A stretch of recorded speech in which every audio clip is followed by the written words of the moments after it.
বাড়িতে সবথেকে কম বয়স, তার উদ্যোগে হেলথ ইন্স্যুরেন্সটা হয়েছে, কিন্তু সে নিজেই অসুস্থ হলো বা অ্যাক্সিডেন্টের সে আর কথা বলার মতো জায়গায় নেই। যারা একটু বয়স্ক হয়েছেন তাদের পক্ষে সরাসরি কোম্পানিতে কাস্টমার কেয়ারে ফোন করে এই ব্যাপারটা অ্যারেঞ্জ করাটা খুব টাফ।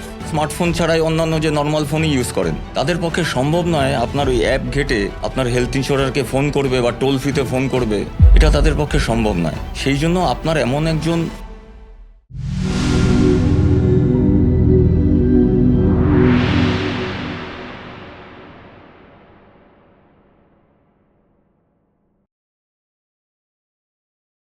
এই যে ধরুন ইন্স্যুরেন্স করানোর সময় যে ইন্স্যুরেন্সের লাইসেন্স হয়, বা মানে অনেকেই ভাবেন যে এগুলো ইন্ডিভিজুয়ালি আমি চাইলাম শুরু করলাম, সেটা তো নয়। এই যে ইন্স্যুরেন্সের লাইসেন্সিং বা পরীক্ষা যেগুলো চলে সেগুলোর মারফত আপনাদের একটা সার্টিফিকেট পাওয়ার পর আপনারা কিন্তু সেই লাইসেন্সটা পেয়ে একদম তাই, ইন্স্যুরেন্সগুলো দেন। একদম তাই। সেটা যারা যত মানুষ হেলথ ইন্স্যুরেন্স করাচ্ছেন, লিগালি যারা করাচ্ছেন তাদের ক্ষেত্রে সত্যি।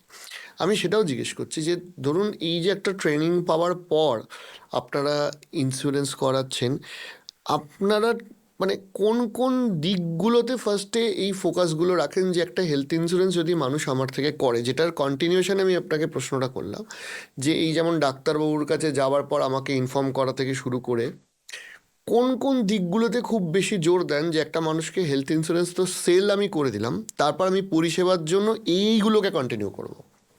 হেলথ ইন্স্যুরেন্স করানোর পরে আমি কতগুলো কথা হুম। আমি আমার ক্লায়েন্টদের বলি। একটি পরিবারের যতগুলো মানুষ আছেন তারা প্রত্যেকেই যেন জানেন যে হেলথ ইন্স্যুরেন্সের পলিসিটা কোথায় রাখা আছে, আর যদি কোনো সমস্যা আর হয় কার থেকে করা আছে। কাকে আপনি ফোনটা করবেন।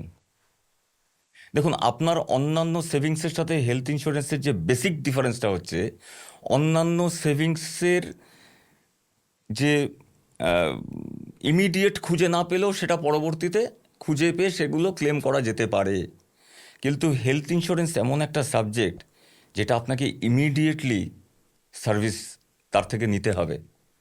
তা না হলে কিন্তু আপনার এতদিনের পরিকল্পিত যে ব্যবস্থাটা সেটা কিন্তু নষ্ট হয়ে যাবে। যার জন্য আমার প্রত্যেকটা ক্লায়েন্টকে আমি স্পেশালি বলে দিই যে আমার ফোন নাম্বার যেটা দেওয়া আছে সেই নাম্বারটা যেন আপনার মোবাইলে একদম ঠিকঠাক মতন সেভ করা থাকে, এবং পরিবারের প্রত্যেককে যেন সেই নাম্বারটা জানেন। ধরুন কারোর বাবার কিছু হয়েছে, মা হয়তো বাড়িতে নেই,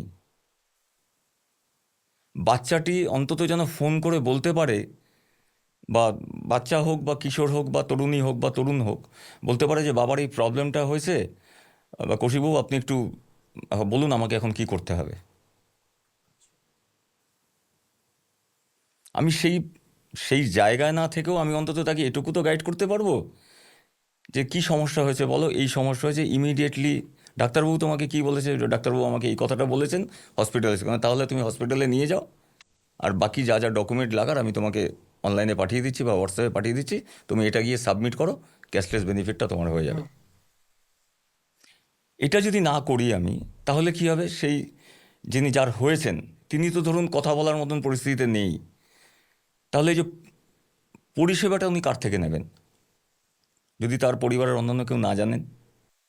আবার এটাও তো ঠিক যে আর একটা দিক দিয়েও যদি ভাবা যায় যে হয়তো দেখা গেল যে বাড়িতে সবথেকে কম বয়স, তার উদ্যোগে হেলথ ইন্স্যুরেন্সটা হয়েছে, কিন্তু সে নিজেই অসুস্থ হলো বা অ্যাক্সিডেন্টের সে আর কথা বলার মতো জায়গায় নেই। এখন যদি লোকাল কেউ না থাকেন, তাহলে তার বড়দের পক্ষে মানে যারা একটু বয়স্ক হয়েছেন তাদের পক্ষে সরাসরি কোম্পানিতে কাস্টমার কেয়ারে ফোন করে এই ব্যাপারটা এটা তো অ্যারেঞ্জ একটা করাটা ভীষণ খুব বাস্তব টাফ। সমস্যা, কারণ মানুষ আজকের দিনে তো অতটা টেকসেভি নন।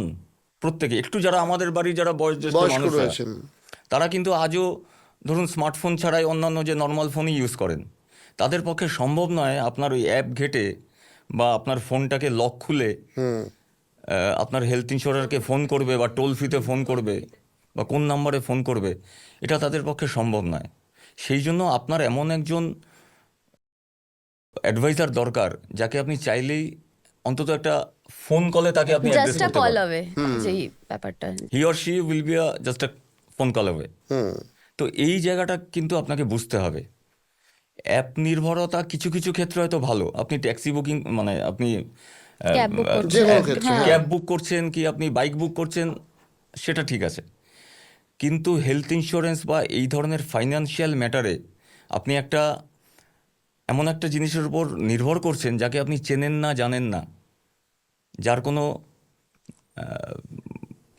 আপনি ফিজিক্যালি তাকে অ্যাড্রেস করতে পারছেন না।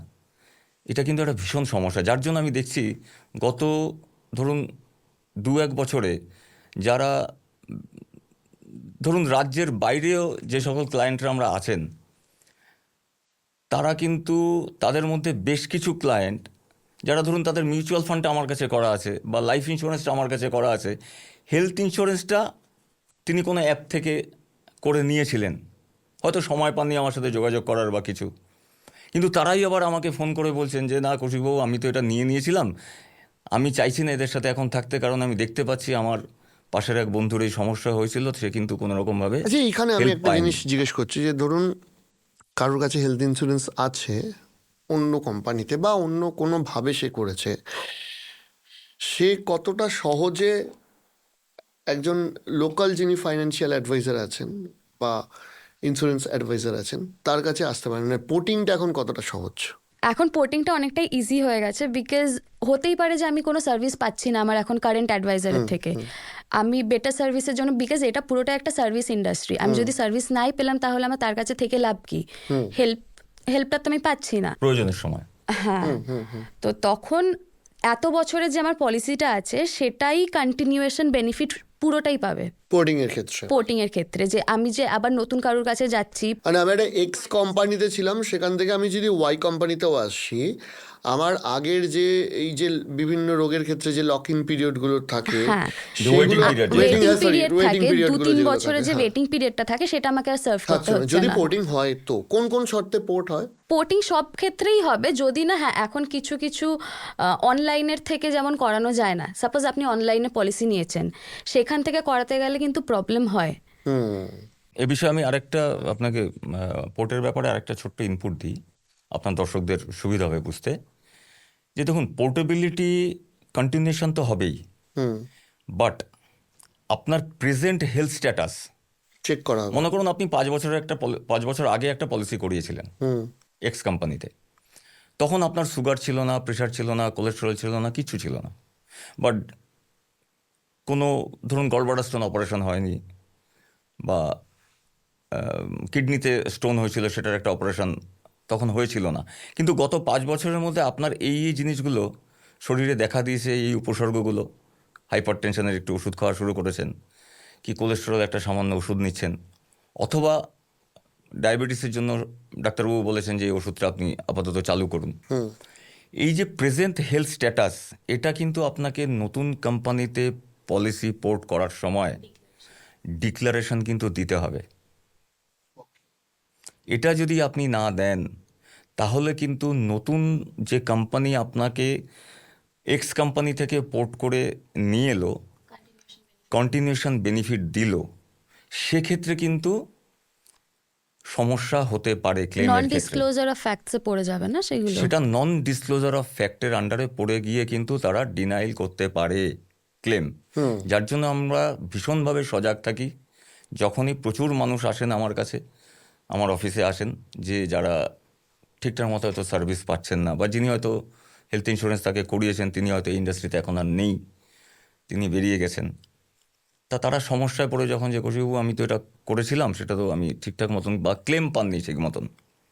দেখুন, ক্লেম, এই প্রসঙ্গটা আপনাকে, এই প্রসঙ্গে যখন এলামই, ক্লেম না পাওয়ার বিষয়টা, একটা কথা আমাকে সবসময় বলতে হবে, ক্লেম না পাওয়া বা না দেওয়ার বিষয়টা শুধুমাত্র কিন্তু কোনো কোম্পানিকে যদি আপনি দায়ী করেন, সেখানে কিছুটা ভুল হবে। হুম। ক্লেম না পাওয়ার জন্য আমরা যারা হেলথ ইন্স্যুরেন্স নিচ্ছি বা আমরা যারা হেলথ ইন্স্যুরেন্স নেওয়ার জন্য প্রস্তুত হয়ে রয়েছি, তাদেরও কিছুটা দায় থেকে যায়। কি দায় থেকে যায়? বিশেষ করে non disclosure of your present health condition, এটাই হচ্ছে মেইন সমস্যা হয়। হুম।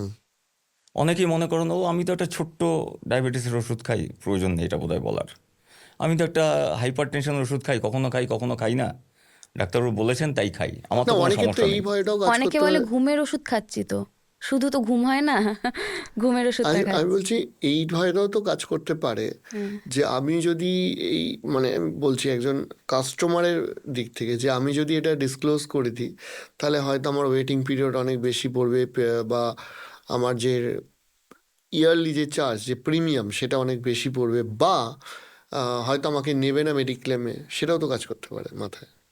হ্যাঁ, কিছু কিছু যেগুলো খুব মাইনর মেডিসিন আপনি নিচ্ছেন বা কেউ নিচ্ছে, সেটাতে যদি আমার ওয়েটিং পিরিয়ড পড়েও, সেটা বেটার না কি আমার একদম ক্লেম না পাওয়ার থেকে। আমি 2 বছর 3 বছর ওয়েট করছি, কিন্তু তারপরে গিয়ে তো আমি ক্লেমটা পাচ্ছি। ওকে। আর এর মধ্যে আর একটা প্রশ্ন হচ্ছে যে যখন মেডিক্লেম শুরু করেছিলাম তখন সুস্থ আছি, এবার মাঝখানে আমার হয়তো হাইপার টেনশন বা ডায়াবেটিস হয়েছে, সেটাও কি সেটাই তো তখন বললাম জানতে, আমি। সেটাও জানাতে হবে? অবশ্যই, ওই যে বললাম 5 বছর আগে আমি একটা মেডিক্লেম করেছিলাম, 5 বছর পরে আমার সেই মেডিক্লেমের সাম ইনশিওরটা হতে পারে যে ডিসস্যাটিসফ্যাক্টরি সাম ইনশিওর বা সাস্টেনেবল সাম ইনশিওর নয়, তখন আমার এখন মনে হচ্ছে যে আমার 10 লাখ থাকা উচিত, কিন্তু ওই মেডিক্লেমটা 3 লাখের আছে। হুম। বা ওর যে শর্তগুলো ছিল সেই সময় মেডিক্লেম 5 বছর বা 6 বছর আগে মেডিক্লেমের যে প্রোডাক্ট কন্টেন্ট ছিল আর কি, তার থেকে তো অনেক ডেভেলপ হয়েছে এখন, প্রোডাক্টের অনেক ভ্যারিয়েশন এসছে, প্রোডাক্ট অনেক বেশি আরও বেশি আপনার কাস্টমার ফ্রেন্ডলি হয়েছে। এই কাস্টমার ফ্রেন্ডলি হওয়ার জন্য তার মধ্যে কিছু নতুন নতুন জিনিস কোম্পানিগুলো অ্যাড করেছে, যেমন ধরুন একটু আগে ও যেটা বলছিল যে সুগার, প্রেশার, থাইরয়েড বা কোলেস্টেরল বা এই জাতীয় মানে 4-5টা ডিজিজ যদি কারো থাকে বা 2 বা 3টে ডিজিজ যদি কারো থাকে, সেক্ষেত্রে ওয়েটিং পিরিয়ড 2 বছর 3 বছর বা 4 বছর হয়ে যেতে পারে। কিন্তু এখন আমাদের মার্কেটে এখন অনেক প্রোডাক্ট এসছে যারা কিন্তু 30 দিন পর থেকেই এই কাভারেজগুলোকে দেওয়া শুরু করছে। মানে ওটা থাকলেও আপনি কন্টিনিউ করতে পারবেন, শুধু সত্যি কথাটা বলা প্রয়োজন। কন্টিনিউ তো করতে পারবেনই, 30 দিন পর থেকে ওই সংক্রান্ত যাবতীয় সমস্যার কাভারেজও দেওয়া শুরু করবে।